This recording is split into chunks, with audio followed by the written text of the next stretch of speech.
one-size-fits-all medicine where you take this pill and you'll be fine, ma'am, is obsolete. It's over. OB/GYN physician and best-selling author Christian Northrup has revolutionized the way women think about their bodies and their health. The good news is that the menopausal transition is an exciting developmental stage that changes you at the core level. With cutting-edge medical advice, she offers guidance to midlife women on diet, stress, hormone therapy, and sexuality. So I want to give you 5 guaranteed ways to lose weight. 1, curb your... Now join Dr. Northrup as she invites women to transform the second half of their lives. Watch Menopause and Beyond, New Wisdom for Women, next.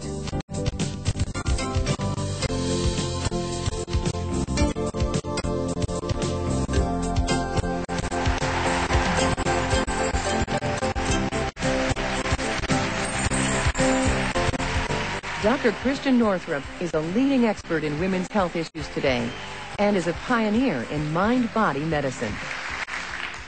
It's great to be here. Now, why am I doing this new show? I did a show called The Wisdom of Menopause that was carried on many PBS stations back in '99, and also wrote a book called The Wisdom of Menopause based on actually that first public television show. And at that time, I was in the middle of the process and was writing the book and thought I better get it all down while it was still fresh in my mind. And since that time, I've been to the mountaintop, and I have come down the other side, and I can tell you that the news is good. Really, really good.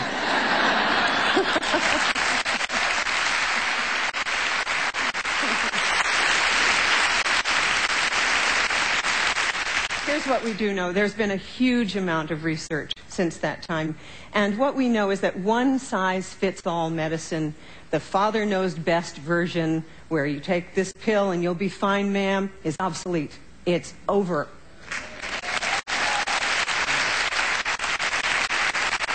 And the way you're going to be able to create vibrant health at midlife and beyond is to get good information like you're going to get here, and then run it by your inner guidance, your gut, this inner wisdom that each of you has.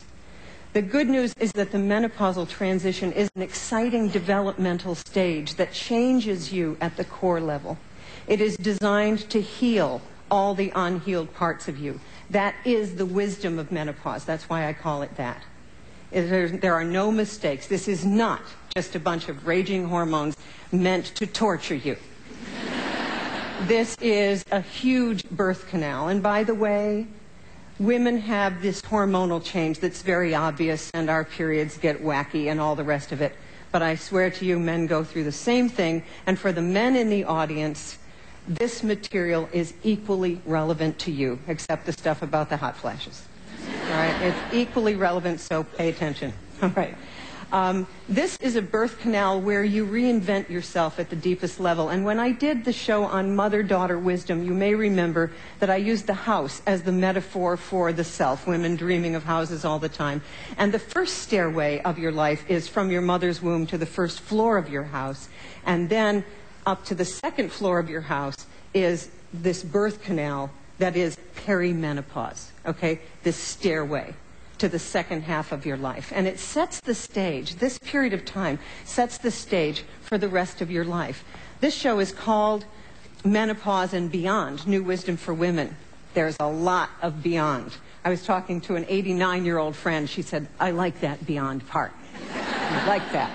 All right, here's the deal. The CDC now announces that the average life expectancy for a white woman in the United States is 80.5 years. And for a black woman or Hispanic woman, 76.1 years. The difference is because black and Hispanic people have been socially disadvantaged and also economically disadvantaged. They are also genetically more likely to get certain diseases such as diabetes and heart disease. Now, one of the fastest growing groups in the nation are centenarians, those who are 100 and above, and those over 85. The other good news is that the gender gap is closing. So men and women are starting to live equally long, which I consider really good news.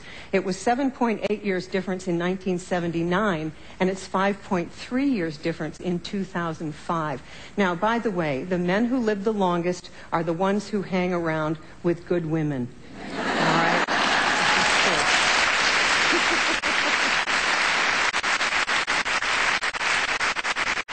Now, the good news is old age does not need to be synonymous with disability and disease. What you want to do is die young as late as possible. And we know that. You know this. 50 is the new 40. 60 is the new 50. I also think that 20 is the new 10. That's why there's so many baby boomlet kids still living at home. Anyway, I don't think I'm going to hit my stride till 65. I mean, that's probably the beginning, of the real thing. And I know that's the same for you. Now, let me give you some definitions, because people are a little confused about this. Perimenopause just refers to the stuff that's happening in the ovaries and the brain between, say, 40 and 52, plus or minus 5 years either way. I mean, there's no set time. Oh, I'm perimenopausal, We don't know when that is. For some people, that isn't even till 55. And then menopause is your final menstrual period. That's all menopause is. Got it? Menopause. Final menstrual period. Average age 52. The problem is you don't know what that is until a year after it's over. And you think, right? And you think you're done. And you think you're done. I'm done. I'm done. And then, oh, hi. So it's a retrospective diagnosis. Postmenopausal is everything beyond menopause, okay? So I'm a postmenopausal woman. I'll bet some of you are postmenopausal women. That's all it means. So I've got it in my head that that's old, but that's not how I feel. It's not how you feel. It's not how you look. We're not going to do that. Okay. Perimenopause, the menopausal transition, is a crossroads. One road says grow, one road says die, and it feels like the end. Many of you may feel as though things are coming to an end. It's like a death of sorts. At the turn of the 20th century, in 1900, the average life expectancy was 40. So it does feel like the end. You see your periods start to change and so on, and the first grandchildren were born and you died. And now that's not happening anymore. Now, it is true that the incidence of chronic degenerative diseases increases at midlife.